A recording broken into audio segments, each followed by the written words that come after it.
The Simple Series, Volume 113, The Overwhelming Hell. Hey, what are you doing? Get out of here. I'm trying to work. I gotta talk about $20 games and shit. Alright, but you had this coming, bro.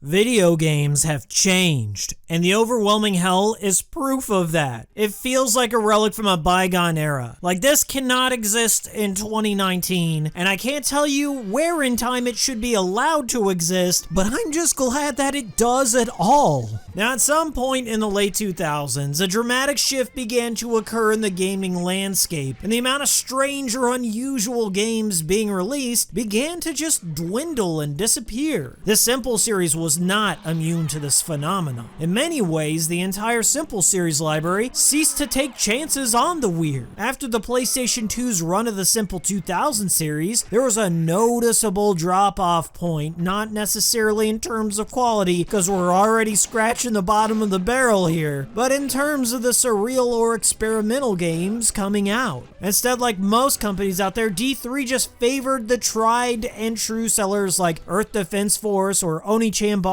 or even Ding Dong Mahjong over releasing anything that would try something new. That's my cue. The Simple Series, G4U, Volume 1, The Mahjong. This is just sad. I'm going home.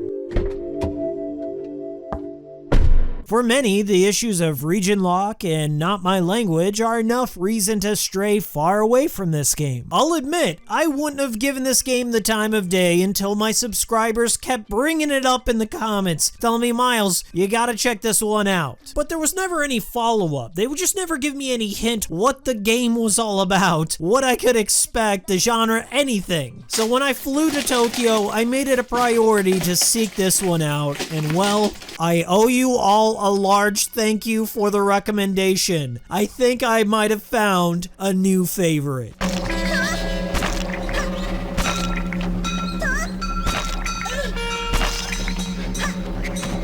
As the name and the cover art suggests, The Overwhelming Hell will indeed invoke a sense of overwhelming, more so than usual if the player doesn't read Japanese. Thankfully, in this instance, Google Translate does come in handy despite its sometimes word salad noun-verb sequencing. I was still able to take key pieces of information from all this madness and then infer my next objective, as well as being able to interpret bits of the story. The experience is straightforward enough that anyone can make it through without knowing Japanese whatsoever, at least until one critical part of the game, which I will explain once we get there. Buckle up. Now, our story begins with a shot of the giant moon here, and is this connected to the Kill the Past series? I fucking keep losing track. Our story begins with Erica, a young lady that is attending night school. She got pregnant when she was 14 years old, and now her kids are finally grown up, and this is her second shot at life. She's gonna do it this time. She's gonna sit in the back of the classroom and raise her hand in the middle of a lecture and say, you know, as a mother of 3, I think I have a different perspective on this. She fell asleep during class, woke up, noticed nobody else was around, and she wanted to call home, get a ride, but then her cell phone is not there. Where'd it go? Then she follows that catchy ass sound of her ringtone.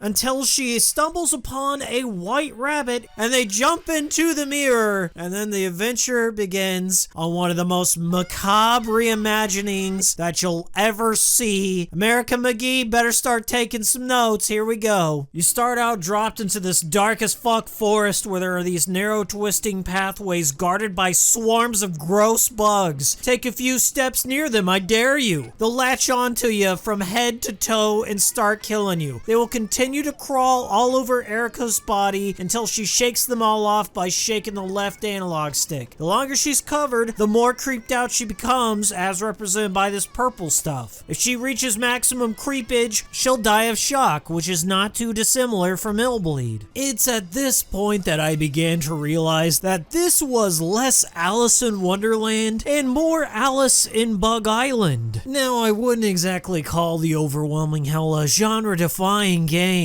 but it is a blend of a few. Best way I can describe it, it's 1 part survival horror, 1 part stealth, and 1 part golf.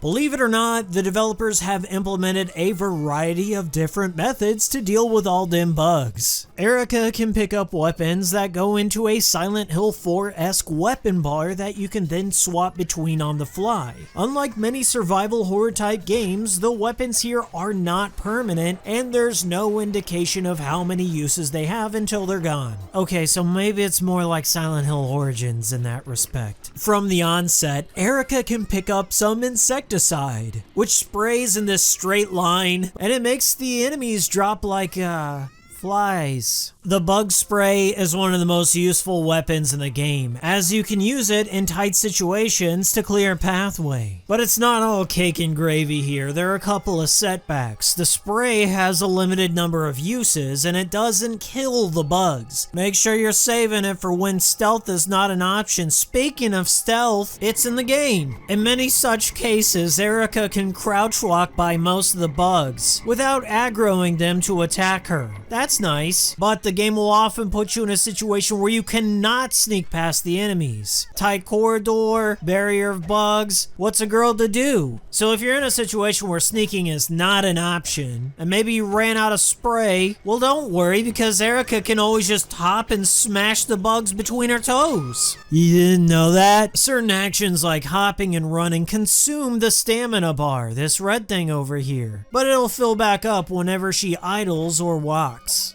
Here's the deal. The game is challenging because the bugs do not fully die when they're hit with most weapons. Got a stick? Not good enough. Feet? Not good enough. Most of the items in the game just stun them for a few seconds, which may leave you a small window to run away. But it's not uncommon to get stuck in a loop of stunned enemies coming back to life just after shaking off one of the groups, and another group gets back up and says, "Hey bro, I'm getting on your body." Even the tiniest swarm in the wrong place could mean death. Just keep moving and put some distance between you and those bugs. Most of the game boils down to finding the white rabbit, who's hidden amongst the bugs on a given stage. As you might have guessed, you gotta stealth up behind him, grab him, and shake the shit out of him until he either drops a key, or a weapon, or a recovery item. The rabbit gives you a lot of clues on how to beat the game in the form of letters that he scatters all over the map. And if you want to get the good ending, you need to be seeking out these letters. A lot of the challenge comes down to figuring out where to use that key item to then get to the stage's guardian, which is a humongous beast of some kind, usually a bug. All the big fights kind of boil down into the same formula. You get a weapon, you use that weapon to hit little bugs into the big bug. And you know what? I kind of love it. The boss design shares a similarity to that of the zombie virus, wherein you have these giant abstractions of normally little things blown up to a massive size, and then you as a little person has to destroy that humongous thing. The AI is brain dead, the challenge is quite basic, but just the comedic value of having to sling some bugs makes it all worthwhile in the end.